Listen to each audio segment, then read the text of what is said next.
Sveiki, su jumis pokeromokykla.com ir treneris Raud Midnight. Ir šiandien tai bus teorinis video apie pokerio bankrolą ir apie tai, ką mes norėtume apie jį žinoti.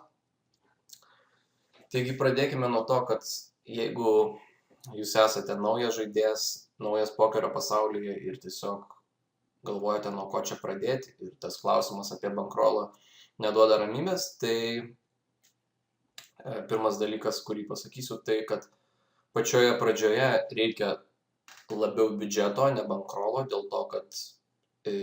kad tas bankrolas apskritai mums galėtų padėti ir tiesiog nesunyktų per greitą laiką, tai mes turime tapti visų pirma laimintis žaidėjai. Tai netgi jeigu mes esame pralaimintis žaidėjai, tai ar mes turėsime 100 ar 200 bainų, ar 1000 bainų, vis tiek jis tik tai mažės ir joks bankrolas mūsų neišgelbės nuo bankroto. Taigi pradžioje reikia biudžeto ir tai yra kažkokie tai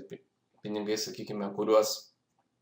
mes skiriame, nes realiai jeigu tik pradėjom žaisti pokerį, tai vis tiek yra labai dideli šansai, kad pačioje pradžioje mes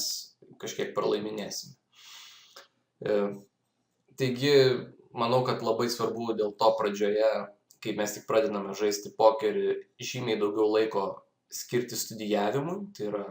turėtume mažiau žaisti, daugiau studijuoti, nes labai daug šansų, kad jeigu bus atvirkščiai, tai tiesiog galime labai daug pradžioje pralošti pinigų. Taigi, ar mes norime tiesiog susirasti kažkokį trenerį, ar tiesiog perskaityti, nežinau, daug kažkokių tai free resursų, ar tai būtų knygos, bet pačioje pradžioje reikia šiek tiek investuoti į pokerį. Taip pat galime pakalbėti apie tai, kad dažniausiai žaidėjai pradedantis savo karjerą nuo mikrolimito turėtų labai atkreipti į vieną dalyką, tai yra didelio reiko problemas mikrolimituose. Tai yra daugumoje kambarių, pavyzdžiui, PokerStarsuose tiesiog reikas tokiuose limituose, kaip kad 1-2 cento, 2-5 cento, 5-10 cento ir netgi 10-25 centų yra milžiniškas, ypatingai tuose pačiuose mažiausiuose limituose. Ir tenais tiesiog, žiūrint šios dienos situaciją, pavyzdžiui, didžiausiame kambaryje PokerStars, tenais tokiam limite, kaip kad 1-2 ar 2-5 cento, reikas sumokamas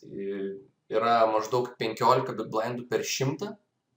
tai kas yra milžiniškas dalykas, tai net jeigu mes žaidžiame žymiai geriau negu kad tie kiti žaidėjai, kurie ten, sakykime, stumdo liną, tai mums vis tiek reikia labai stipriai juos apžaisti, kad mes vis tiek galėtume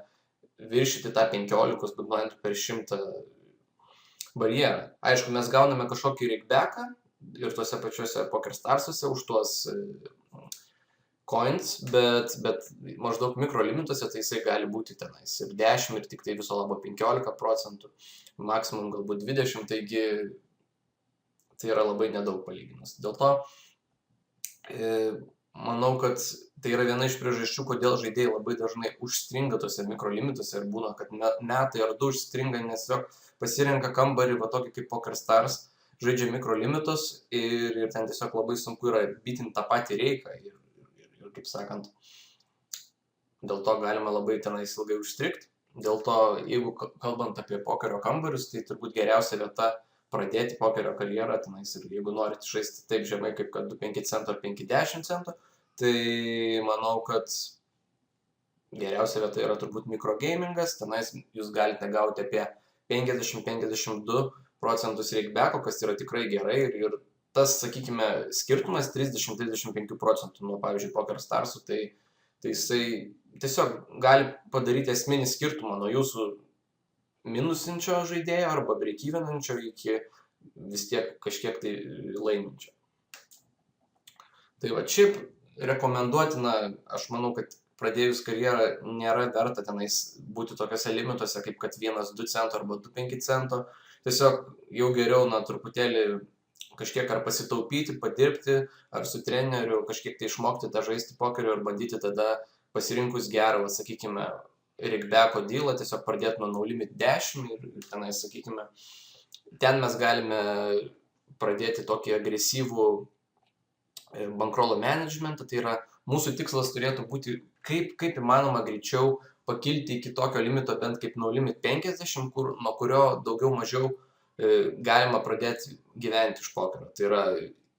kiti limitai yra šiek tiek galbūt per maži, bent jau pagal tai, kad mes gyvename jeigu Lietuvoje, tai pagal visą ekonominę situaciją, tai mums truputėlį būtų per mažai gyventi vien tik tai iš ten no limit 20 ar no limit 10. Yra kitų šalių, tokių kaip, kad, pavyzdžiui, Ukraina, kurioje yra super viskas pigu, arba galbūt dar kažkokios šalis, kur tiesiog yra reguliarių žaidėjų, kurie žaidžia no limit 10, no limit 20 ir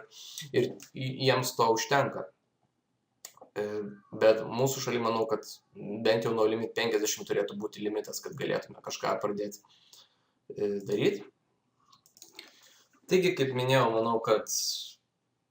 reikėtų galbūt tiesiog bandyti iškart pradėti nuo no limit 10 ir pasiėmus 20-30 buy-inų strategiją tiesiog bandyti kuo daugiau skirti tuo metu studijavimui pokeriui ir kuo įmanoma greičiau tiesiog bandyti pakilti iki no limit 50. Tai va, tai manau, kad tas bankrolo valdymas turėtų būti agresyvus pačioje pradžioje ir tada mes turėtume, aišku, kai jau ateiname iki tokio limito, bent jau no limit 50, tenais žaidėjai tampa žymiai stipresni ir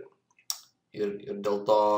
ir variacija padidėja ir jeigu mes tada norime, sakykime, pereiti į tokį kaip pokerio profesionalo kelią, tai tada mums reikia gerokai pasirinkti konservatyvesnę bankrolo strategiją ir turėti gerokai daugiau buy-inų. Taipogi klausimas yra toks, kaip mūsų padėtis realiame gyvenime įtakoja mūsų bankrolo valdymą. Tai yra, mes turėtume atsižvelgti, kokia yra pas mus situacija. Galbūt mes, pavyzdžiui, turime kažkokį tai šoninį darbą, kur yra šoninės pajamas ir tiesiog galime tada viską daryti šiek tiek agresyviau, nes mums tiesiog psichologiškai nebus to tokio didelio šoko ar kažkokio, jeigu mums tenais nesėkmingai klostytųsi mūsų karjera pradžioje. Tai tas pats yra, kiek mums realiai psichologiškai įtakoja ten, sakykime, tie 200-300, pavyzdžiui, dolerių pradžioje, kas būtų 20-30 buy-inų no limit 10. Tai jeigu juos pralošti tenai, sakykime, ten mėnesio bėgyje būtų didelė tragedija, tai tada galbūt mes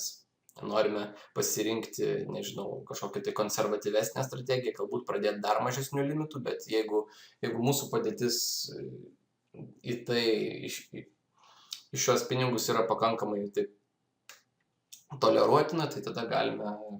pradėti ir nuo no limit 10. Taigi yra labai didelis realiai skirtumas, ar mes turime kažkokius iš šono pajamas, nes tai, kai mes turime, pavyzdžiui, kažkokį tai papildomą darbą, iš kurio užsidirbame, tai tiesiog prie pokerio stalo mes žymiai ramiau jausimės ir tai įtakoja mūsų sprendimus ir dėl to žymiai lengviau yra. Yra toksai labai pasakymas geras, tai yra scared money can't make money, tai yra, jeigu mes bijosime, tai mes tiesiog negalime padaryti pinigų. Taigi, o dabar realiai, kokį konkretų bankrolo managementą turėtume vykdyti pakilus bent jau iki no limit 50 ar iki no limit 100, tai nuo čia prasideda rimti žaidimai ir manau, kad reikia turėti apie 100 buy-inų, ypatingai jeigu žaidžiam no limit 100, tai yra jau toksai aukštas limitas.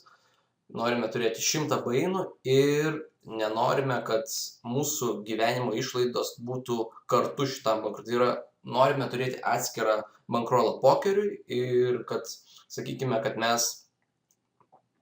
visi pinigai, kurių mums reikia šiaip gyvenimui, ar ten mokėjimui nuomai, ar kažkam, ta prasme, jie turi būti kaip atskiras dalykas. Taigi, jeigu norite visiškai labai aiškaus ir saugaus tokio pasiūlymo, kaip vadovautis bankrolu, tai būtų tuose aukštesniuose limituose 100 buy-inų ir bent jau, kad jūs turėtumėt kažkur 6 mėnesiam į priekį pajamų gyvenimui, nuomai, visiems kitiem dalykam. Tai va, čia yra, aišku, labai konservatyvus pasiūlymas, bet jeigu jūs norite gyventi tik iš pokerio ir neturite jokių kitų pajamų, tai yra maždaug taip, kaip mes turėtume eiti. Nes jeigu bus mažiau, tai tiesiog tai gali labai stipriai paveikti mūsų realų gyvenimą, nes tiesiog bet koks downswingas tokiose situacijose mus labai stipriai išves iš rikiuotės. Dabar klausimas, jeigu mes tiesiog turime pokerį kaip tokį, kaip hobį, bet žiūrime jį rimtai, bet turime kažkokį konkretų kitą darbą, tai tada mes galime ir šituose limituose, manau, nebūti tokie konservatyvūs ir, sakykime, naudotis 50-60 bainų strategiją. Bet kas mažiau negu 50 šituose limituose, manau, yra per daug agresyvu ir tiesiog, manau, kad per sesiją yra labai paprasta pralošti tenais 5 kartų. Yra tokių sesijų, kur jūs galite tiesiog pralošti 10 bainų. Aišku, tokios nedažnai būna, bet įmanomos, tai